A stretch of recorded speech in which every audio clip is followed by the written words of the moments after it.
When it comes to authoritarian regimes, many people think of countries like North Korea, Eritrea, or more recently Afghanistan. However, Equatorial Guinea, a small country on the west coast of Africa, is no less oppressive and is one of the most overlooked dictatorial regimes in the world. Since 1979, Teodoro Obiang Nguema Mbasogo has ruled here, making him the longest-serving non-royal head of state in the world. Obiang came to power after a bloody coup against his own uncle and has since transformed the country into a strict dictatorship in which he controls all state institutions and tolerates no political opposition. Although the country is small, it is rich in resources, particularly oil. However, while Equatorial Guinea has immense oil reserves, the wealth benefits only a small elite, primarily the president's family. Teodoro Obiang and his closest confidants live in luxury, while the majority of the population lives in extreme poverty. Corruption is rampant, and international reports confirm that billions of dollars have been siphoned from state coffers into private hands. Repression in Equatorial Guinea is comprehensive.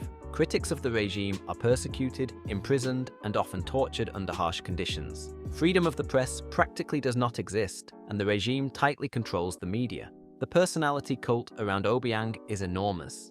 He is revered as the father of the nation and an almost godlike leader, while any criticism of his rule is met with draconian measures. A particularly shocking incident occurred in 2004, when an attempted coup against Obiang was crushed. As a result, numerous suspects were arrested, including many foreign mercenaries. Reportedly, the prisoners were severely tortured, and some died from the consequences of this mistreatment.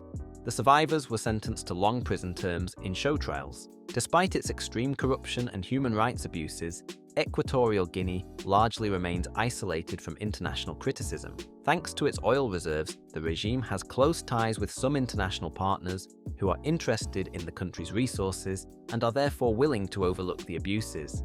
Prominent examples are China and France. China, which has made significant investments in the country's infrastructure and gained access to its oil reserves, views Equatorial Guinea as a strategic partner in Africa and has often taken a pragmatic stance where human rights issues are secondary.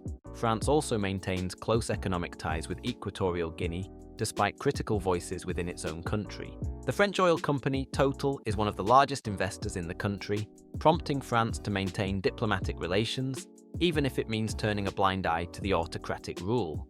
The impact of Obiang's regime on the social fabric of Equatorial Guinea cannot be overstated. Basic public services such as healthcare, education, and sanitation are severely underfunded, leaving much of the population without access to essential needs. The country's infrastructure, while benefiting from some investments, remains underdeveloped in most regions, with the rural population particularly neglected.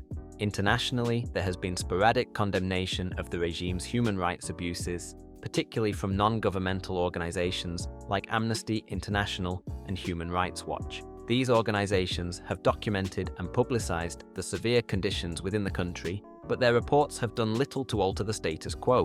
The United Nations has occasionally called for investigations into the abuses in Equatorial Guinea, but without substantial backing from powerful member states, these calls have largely gone unheeded.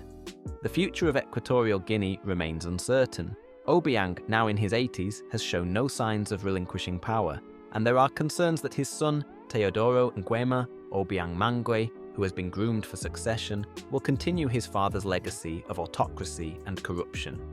International efforts to hold the regime accountable, such as targeted sanctions or asset freezes, have been limited and inconsistent, often undermined by geopolitical considerations and the global demand for oil. The country remains trapped in a vicious cycle of repression, poverty, and corruption. While Obiang continues to cling to power and his family lives in luxury, the people of Equatorial Guinea have little hope for change. The international community looks on as one of the world's most repressive regimes remains largely unpunished. If you enjoyed this video, be sure to subscribe to this channel and hit the notification bell